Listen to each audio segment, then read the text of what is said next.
Hi everyone, welcome back to the channel.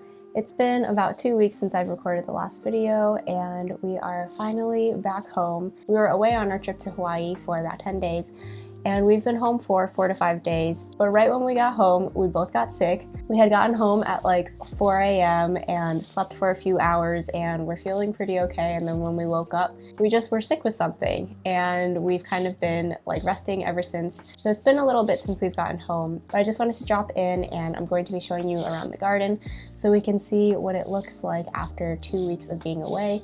I'm pretty excited to see what's out there because we've taken a few quick walks around just to see how things are doing, but I haven't really done like a thorough walk, so I'm excited to do that. And since we aren't feeling well, we also are trying not to go anywhere and just stay home as much as possible. So we're even trying not to go to the grocery store, which if we weren't on a homestead would probably be impossible because we came home to an empty fridge, obviously, since we were gone. But since we do live on a homestead, there is actually plenty of food and I think we'll be fine without having to go to the grocery store. So I'm really thankful for that. That way we can stay home and rest and also keep everyone else out there safe. We both took at-home COVID tests, by the way, and I don't think it's COVID because the test came out negative, so maybe it's just like a cold or flu. On one of our last days in Hawaii, we were like out in the ocean and we were getting wet, of course, and it was pretty cloudy and windy. So maybe we got sick from that, but also we could have gotten sick on the plane, who knows. There were a lot of coughing and sniffly people, unfortunately. So anyway, it is what it is and we're recovering now. We're almost feeling better, but you can probably tell from my voice that we're not fully there yet. So anyway, yeah, we are going to be doing some harvesting today from the garden. I also froze up some meals before we left, knowing that it would be nice to have food to come home to, so I'm really thankful that I did that. And another thing that is really helpful is that right before we left, we received a box from WIldgrain. I'm going to be showing you that later, but WIldgrain reached out to me and asked if I wanted to try out one of their boxes.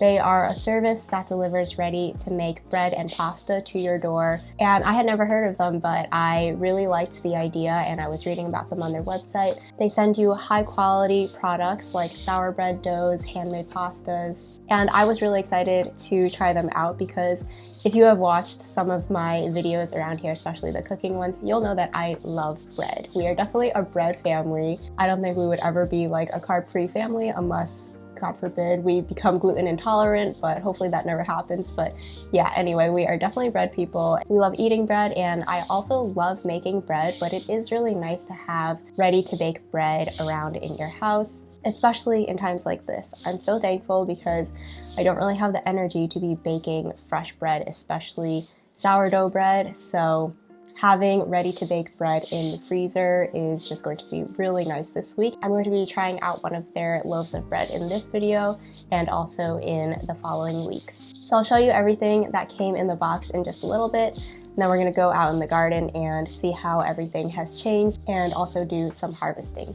Here are all the eggs that our chickens laid in the last 2 weeks. So we have a nice full basket of eggs. And to be honest, this actually isn't even that much because our chickens were kind of like in the middle of molting when we left. So they were only laying like maybe 1 to 3 eggs a day. Now they're up to like 4 or 5. But if they had been in like full production while we were gone, we probably would have had like 3 baskets worth. But anyway, this is probably a few dozen eggs right here. So we've got plenty of eggs to keep us going.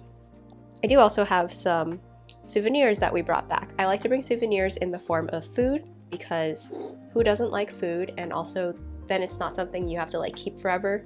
You get to enjoy it and then it's like done. You don't have to store it or anything. So I'll just show you really quick some of the things that we got. We got some Hawaiian coffee. We did not realize that Kona coffee, which is like the coffee that like Hawaii is known for, everybody knows Kona coffee, is crazy expensive. So like this size bag of coffee, if it was Kona, would be like maybe $40–50. It's insane. So we went to a macadamia place instead and we got some macadamia nuts, and then they also had some Kona macadamia blend coffee, and this was a lot more reasonable because it's just a blend that has Kona. It's not completely Kona, but anyway, I think that will be delicious because it's a macadamia nut flavored. Macadamia nuts are another thing that Hawaii is known for. So we have plain roasted salted macadamia nuts and then also coconut roasted. These ones are for us, so we have dug into those. I also got a bunch of cookies from the Honolulu Cookie Company. I only have one box here because we didn't have a ton of space to bring things back. I mentioned when we were leaving, we packed like one small suitcase for the two of us, and then we packed like an empty duffel, and that was with souvenirs in mind because obviously we knew that we wanted to bring stuff back. So we had a little bit of extra space, but not a ton. So what I decided to do was I went to the Honolulu Cookie Company and I just got a bunch of these macadamia and pineapple cookies, and I think there's 8 in here. And because I have like a pretty large extended family, I have a lot of aunts and uncles. Unfortunately, I wasn't able to like get a little box of cookies for everyone to bring back, because then I'd have to bring back like 8 tins of cookies. So at least I got like one little cookie so that I can give just like a little souvenir along with other things like for Christmas. So yeah, just some fun stuff from our travels. And now I want to share all the stuff that came in our WIldgrain box. As I mentioned, this arrived before we left and we just stuck it right in the freezer because we knew that we wouldn't be needing it before we left, and it's really nice to come home to a freezer full of bread that's ready to bake, especially since I haven't been feeling well, because I do often bake a lot of bread myself from scratch, but since I'm not feeling well, I don't really have the energy to bake. So I'm so happy that I have all of this food just stored away and we can have fresh bread, because we've been having a lot of soup because we're not feeling well and soup is a great thing for that. So now we can have bread to have with our soup too. So this is everything that came in our box. Every month the offerings will change, but I believe every box will definitely come with at least one sourdough bread. So here is, I think, probably like the more signature standard sourdough bread. And this is probably the one that I will make today. Before we left, I put a couple containers of lentil soup in the freezer from that batch that I showed in a fall meals video. And then I'm gonna bake this sourdough bread with it. And I'm really excited to see how that does. So here are the instructions and ingredients on the back of this. So you just bake it from frozen and you place it on the middle rack without a baking sheet, and it bakes for 18 to 24 minutes. So we'll see how that does in a little bit, and I'll show you how that bakes up. We also received another sourdough bread. This is a rosemary garlic bread. That sounds amazing. I'm kind of tempted to bake this one instead of the sourdough bread, but maybe I'll save it because since we are sick, our taste buds probably are not going to appreciate all the flavors, so we'll save that for another time. I'm super excited about that. That sounds awesome. We have another loaf of bread here. This one looks a little different. This is a cranberry pecan bread. Sounds so good, perfect for fall. And this one has whole wheat and wheat flour, organic grain and seed blend. So not all the ingredients in all of these items are organic, but they do try and use organic ingredients when they can. So I like that they do try and prioritize that. Clean ingredients, unbleached flour, which is great. I always use unbleached flour. So yeah, 3 really nice loaves of bread. We also got some pumpkin cinnamon rolls, which I knew Aaron would be so excited for these. He absolutely loves cinnamon rolls. And I'm thinking that I am going to save this for our Thanksgiving meal. We're just gonna do a small Thanksgiving with just the 2 of us this year. Since we just came back from traveling, I don't think we have any plans to go visit our families this year for Thanksgiving. So this will be perfect because this has 4 cinnamon rolls in it. I think that will be perfect for a little Thanksgiving dessert so that I don't have to make dessert. Because I don't really like to make dessert, and especially if it's only the 2 of us, I think this will be a perfect size. Oh, 6 servings actually, so there's 6 rolls in here. So yeah, I think that'll be really great. We also got 4 croissants. Croissants are definitely one of the things that I get a lot if we go to a farmer's market or a nice bakery. My go-to order is always a croissant, so I'm really excited to have these. And if you sign up for WIldgrain with my link, you will get 4 free croissants in every box that you order. So that's an amazing little bonus freebie that will come in your boxes. Again, I'm gonna save these for a later date, but super excited about those. Then our box also came with 2 different pastas. We have a fettuccine and a tonarelli. I've never had a tonarelli pasta before. Kind of like a spaghetti, but square, I think. These will be nice. I do often make my own pasta as well, but it is nice to have either dry or frozen pasta for when I'm not feeling up for it. So yeah, that's another really nice thing to have stocked away in my freezer. Each WIldgrain box will be delivered straight to your door, and they use eco-friendly packaging and insulation. Each order is packed with dry ice so that your bread and pasta is frozen when it gets to you. The membership delivers to you once a month, but if you're ever on vacation or you just don't need it that month, you can always skip or cancel at any time. Shipping is included in the price of the box, and I do think it's really convenient that it comes right to your door and you don't need to go out to the grocery store.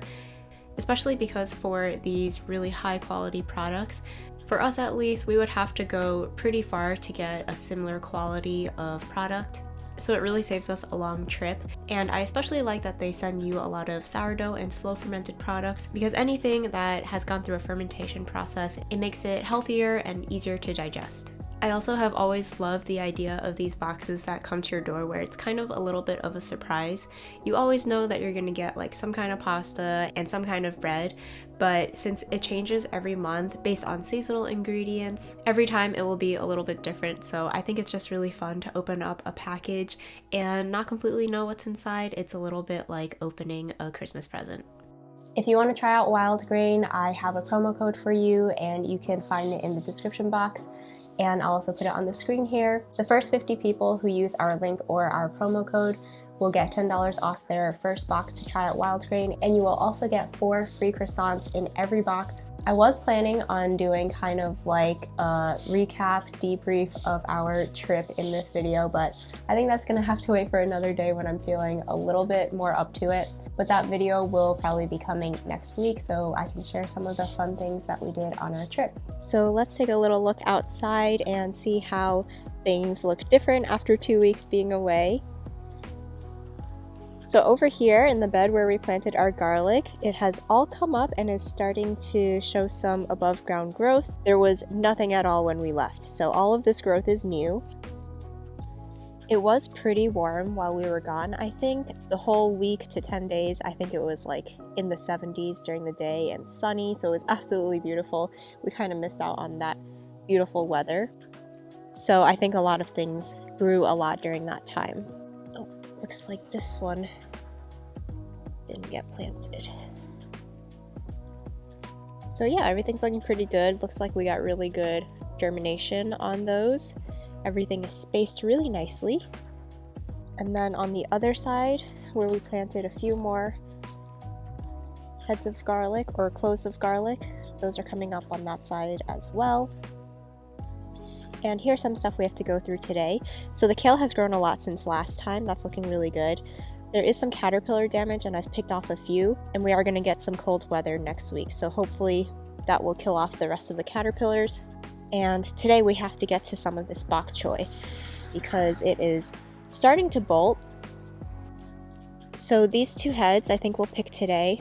This one you can see is just starting to bolt in the center, but I think it's still salvageable, so we'll pick that one. This one probably is about to bolt as well, and it's very massive, so we'll go ahead and pick that. Here you can see this one is probably too far gone, so I'm gonna rip this out and give it to the chickens. They do really enjoy bok choy. And then we've got a few more to pick as well. So those have definitely grown a lot since last time.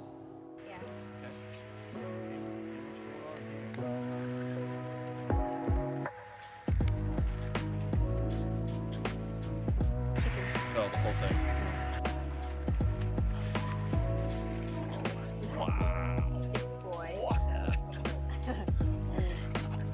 That is quite a bok choy.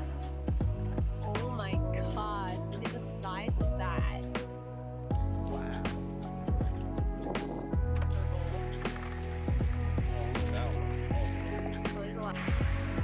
I pulled the bottom leaf off, which made it look the biggest, but it was Wow, neat. the weight difference is significant. Feel the one you just picked? Oh yes, and feel this one. Wow. That one's so big. That's different.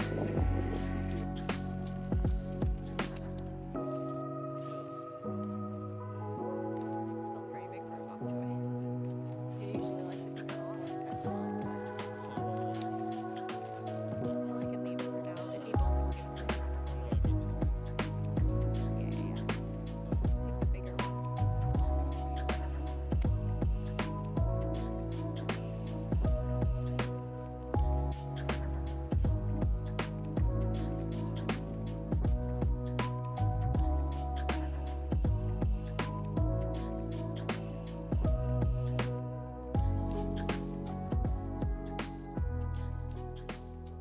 Back here we have our broccoli, and the row cover actually blew off while we were away in this front section, but thankfully no deer got to it. And we have some heads to pick, and thankfully they are still okay to eat. You can see that this one is probably going to start blooming soon. You can see a little bit of like yellow peeking through, and the florets are a little bit looser. So we definitely want to grab those before the buds start to open up. And then a lot of these heads where we picked the center stem right before we left, their side florets are ready to pick now. So you can see this is the center where we picked the crown in the middle, and then these are the side ones. So you get some nice bonuses. This one has some really nice size ones, and that will pretty much equal another head. So before we left, I picked most of the broccoli because I was worried that they would be too far gone by the time we got back. We did leave one smaller one just as an experiment to see if it would still be good by the time we came back, and this is that one. And I'm pretty surprised to see that it actually is still pretty nice. We're gonna pick it today, and it is definitely starting to like get a little bit of a more aged color. It's a little bit more like yellow or brown, but definitely still edible. So I'm really happy to see that it hung on for almost 2 weeks. I've got some nice side shoots here as well. So yeah, overall really pleased with that, and there's a ton of broccoli out here to pick, so we'll have plenty for the week. We can take a little peek under here, see how the other things are doing as well. Let's open this up. Looking pretty nice under here. That top choy just keeps getting bigger and bigger. Don't think it's bolting, so we'll just leave that for now because we have a lot of other things to pick.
Just a few other things in the front area of this garden. Unfortunately, some of the lettuce in the green stalk has bolted because the soil probably got a little dry and the plants probably got stressed out and bolted.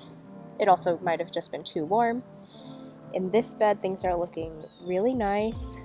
The cilantro is looking so beautiful, very lush, so we'll have plenty of cilantro for fresh picking, hopefully for like the next few weeks. We've got a few really nice white radishes here. This one has been here for a while, so it's really big. Probably bigger than would have been ideal, but we'll try it out and hopefully it will still be good. This one will probably roast instead of eating raw because it's so big. And then lastly in this area, this one kohlrabi has gotten so large. We're not going to pick it today, but I just think it's crazy how much it's grown in just 2 weeks. It's looking very good. That's going to make a really nice slaw when we pick it at some point. We definitely have a lot of radishes to pick, and these guys are so massive. Definitely the biggest radishes we've ever grown, and it's because we were gone, because I do tend to pick radishes a little earlier. I can't even remember the variety. Maybe it's the Scarlet Giant variety that has done really well for us, but That's just such a gorgeous radish, and pretty much all of them are like this. Actually, there are some even bigger ones here. We did have like a really good rain the other day. It was kind of like the remnants of the tropical storm that went up the East Coast. So we got like probably 2 inches of rain. So I'm sure that also helped to fill these guys out, but that is just such a massive radish. So most of these are ready to pick. So we'll go through this whole row, and I think we'll end up with a lot of radishes. Like another massive one over there. And I think we've got some other spots in the garden as well to pick some radishes. So we'll see what we end up with.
Later on, when it was closer to dinner time, I followed the instructions to bake the sourdough bread. I preheated the oven to 450 degrees, took the loaf straight out from the freezer, so it's still frozen solid at this point, and I just stick it right on the middle rack of the oven, and I baked it for about 24 minutes, and this is what it looked like when it came out. I was really impressed with how beautiful it was and also how easy it was. I didn't need to like preheat a Dutch oven or anything like that. I just stuck it directly on the rack. And after I let it cool for about 30 minutes, I sliced it up, and I was really impressed with how crusty the bread was. I do really love when a sourdough or artisan loaf has a really nice thick crust to it, and this one definitely did. It was almost hard to slice at some points because the crust was so beautiful and crunchy, but also the inside was really well baked and still really soft, and it had that really nice chewiness that sourdough has. When I make sourdough, it's like a 2-day process, so it's kind of amazing that you can get fresh baked sourdough right out of the oven in under half an hour, or under an hour if you count like the cooling time. But yeah, I just think it's really awesome. We both tried it out and we both really liked it. The texture was great, the flavor was great. It has the nice tangy flavor that sourdough should have. And since I mostly eat my own sourdough and not a lot of like other sourdoughs that we would buy, I thought it was really interesting because I could actually taste like a little bit of a difference, because all sourdough bread will taste a little bit like the starter it came from, and obviously this one came from a different starter than mine does. So it's kind of interesting to like try something else and find all of the nuances in those complex flavors. It was especially fun because WIldgrain is based in Boston, and they do source a lot of their bread from like small bakeries in Boston, and that's actually where Aaron and I met back when we used to live there. And Boston does have some really nice bakeries, so it's just kind of nice to think about that this bread came from there, and that's where our relationship started as well. So yeah, we enjoyed that bread with some of our soup for dinner, and it was a really nice, comforting, hearty meal. A perfect way to enjoy our time at home after a long time away. We're very thankful to be back, and we will share more with you very soon. Thank you guys for watching this video, and we'll see you again in the next one.